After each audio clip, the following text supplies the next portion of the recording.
Deputado, e o PMDB? E as relações PMDB-PT, PMDB-governo na Câmara dos Deputados? O que o senhor conta pra gente? Olha, na questão da reforma política, eu pelo menos sou, assim, visceralmente contra essa proposta do PT da lista fechada. Eu acho que isso aí é um retrocesso político, eu acho que é a volta, digamos, ao obscurantismo, isso é votação indireta, isso é cassação de direito do cidadão de votar. Por que razão? Porque nós estamos na reforma política visando aprimorar as instituições democráticas, aprimorar a democracia. O argumento que se faz em prol da lista fechada é que isso valoriza os partidos, torna os partidos... Mas eu não posso valorizar os partidos em detrimento do direito do cidadão. Entre fortalecer o cidadão, o eleitor, e o partido, eu prefiro fortalecer o cidadão. O princípio maior da democracia é exatamente o respeito à opinião pública, à manifestação de vontade, falar no parágrafo 1 do artigo 1º da Constituição. O poder emana do povo. Pois bem, que o exerce através de representantes. O artigo 14 complementa. Os seus representantes, a soberania popular é exercida através do voto universal e direto. Como é que eu vou votar em partido político e não vou votar em pessoas? Mas o partido não pode ser o representante, ele não pode, não existe o voto de legenda? Quando você vota, você não está votando numa agremiação que vai te representar? O representante é aquele que senta e que exerce o direito de voto, de voz, de fiscalização. Eu nunca vi um partido político, enquanto pessoa jurídica, sentado numa cadeira de vereador, de deputado federal, estadual, representando a população. Na verdade, o cidadão que se filia a um partido, ele tem um compromisso com aquele partido.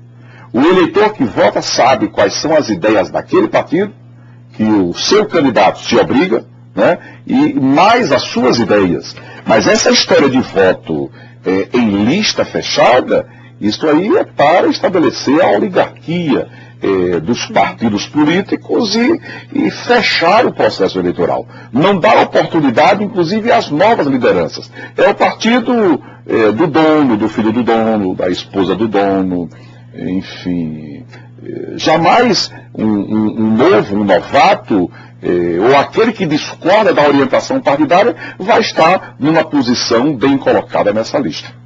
Deputado, voltando ao assunto inicial da minha pergunta, que na verdade como é que estão as relações entre PMDB, PT, PMDB e governo? As coisas estão tranquilas na base? Os dois principais partidos? Como é que está? Hoje correu na rede, na internet, que o governo estaria um pouco refém do PMDB no que diz respeito ao episódio Palocci, ao caso Palocci dentro do Congresso. Isso é verdade? Olha, eu acho que, na verdade, quem está refém do governo é o PMDB. O PMDB é que deveria se libertar. O PMDB é que deveria se tornar mais autônomo, se tornar independente, né? Um partido com mais opinião, com mais vontade. O senhor acha que o PMDB precisa mudar de atitude? O senhor não está satisfeito? Não, eu acho que sim. O fato de darmos sustentação ao governo, tudo bem, mas nós não podemos ser cegos, surdo, mudo. Ou seja, a fidelidade partidária, sim, está numa aliança com o governo, tudo bem. Mas nós não podemos concordar com tudo, né, tudo que acontece. Por exemplo, na questão do ministro Palocci. Eu acho que o ministro que não tem condições de dar explicações ao parlamento, ele não tem condições de ser ministro. É assim que eu particularmente vejo. Eu fui executivo e quando um vereador, por exemplo, fazia um requerimento para a presença de um secretário na Câmara de Vereadores, ele era obrigado a ir. Porque se ele não tem condições de prestar esclarecimentos no parlamento, ele não tem condições de ser secretário. Ele não pode ter condições de ser ministro. Mas o senhor acha que a coisa já chegou a esse ponto? Olha, eu acho que... falta de mais cedo ou mais tarde o ministro Palocci ter que sair do cargo? Não, eu acho que o ministro Palocci precisa aí dar explicações. O sair do cargo ou não é uma consequência daquilo que ele possa explicar ou não possa explicar. Quer dizer, é uma decorrência, digamos, do andamento. Ele está preparando explicações. Né? Pronto, eu acho que isso é natural. O que não pode é ficar nessa defensiva e não querer dar explicações. Eu acho isso uma coisa absurda, porque ele exerce um cargo público, né? Um cargo de confiança da presidente da República, que foi eleito pela maioria do povo brasileiro. Ela é representante do povo, está ali para representar o povo. E uma pessoa que lhe deve subordinação hierárquica, que está administrando recursos públicos, enfim, precisa ter esse comportamento para com a sociedade.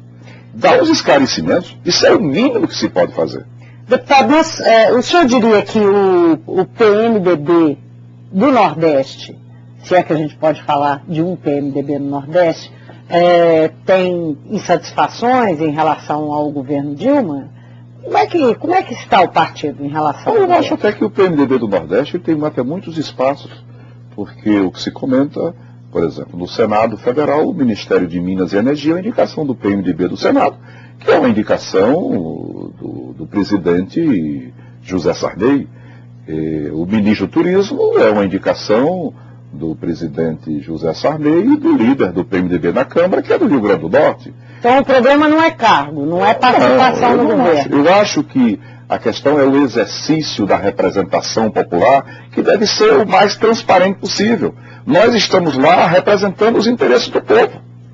Então eu não posso, num momento desse, concordar com o meu partido, né, em se fechar para que o ministro não dê explicações. Ou alguém dizer, não, as explicações que ele já deu são suficientes. Olha, quem vai saber se ela é suficiente ou não, aquela explicação, é o parlamento. Por que se negar ao parlamento? Deputado, e o Código Florestal sai nessa terça-feira? Como é que fica? Sai, eu acho que não é uma questão de governo e oposição. O Código Florestal, ele extrapola essa questão de governo e oposição. E eu acho que o governo deve ter essa compreensão e ver que ali há, digamos, uma bancada favorável à aprovação ou à rejeição. E que isso deve ser o debate normal, salutar, do Congresso Nacional. O projeto deve ser submetido à deliberação, deve ir a voto. Quem tem voto ganha, quem não tem perde. Este é o jogo democrático e o parlamento não pode ser diferente. O Brasil precisa deste Código Florestal devidamente aprovado. Como será aprovado? De acordo com as maiorias que puderem ser construídas. O impasse nesse momento é a questão das APPs, né? O que o senhor acha que vai sair dessa? O governo consegue derrubar eu não acredito a emenda? Que essas áreas de proteção deva ser, digamos assim, o único obstáculo. No entanto, conversas nesse sentido, elas não param, têm sido realizadas de forma efetiva. E eu acredito que até amanhã, esta semana, pelo andar aí do procedimento, possa ser construída uma maioria em cima dessa questão. Eu acredito que o Congresso, ele debate, discute até chegar àquele ponto comum. É por isso que eu gosto da democracia e do parlamento. O parlamento sem essa preocupação, sobretudo, da busca do consenso. Mas discutir à saciedade, discutir da forma mais ampla possível e, em dado momento, chega-se à conclusão. As partes buscam a conciliação, busca, digamos, o encontro das teses, das propostas e consegue ser deliberado. Deputado, obrigado pela sua presença aqui no Mundo Político. Eu é que agradeço. Eu conversei com o deputado Almeida Lima, ele é presidente da Comissão Especial da Reforma Política da Câmara dos Deputados. Nosso assunto foi sobre a reforma, ele veio a Belo Horizonte, participou de um debate aqui na Assembleia de Minas sobre o assunto, debate que deve oferecer subsídios à discussão na Câmara. E nós conversamos sobre reforma, conversamos também sobre o PMDB na base governo Dilma. O Mundo Político fica por aqui. Obrigada por nos acompanhar aí de casa e até o próximo programa.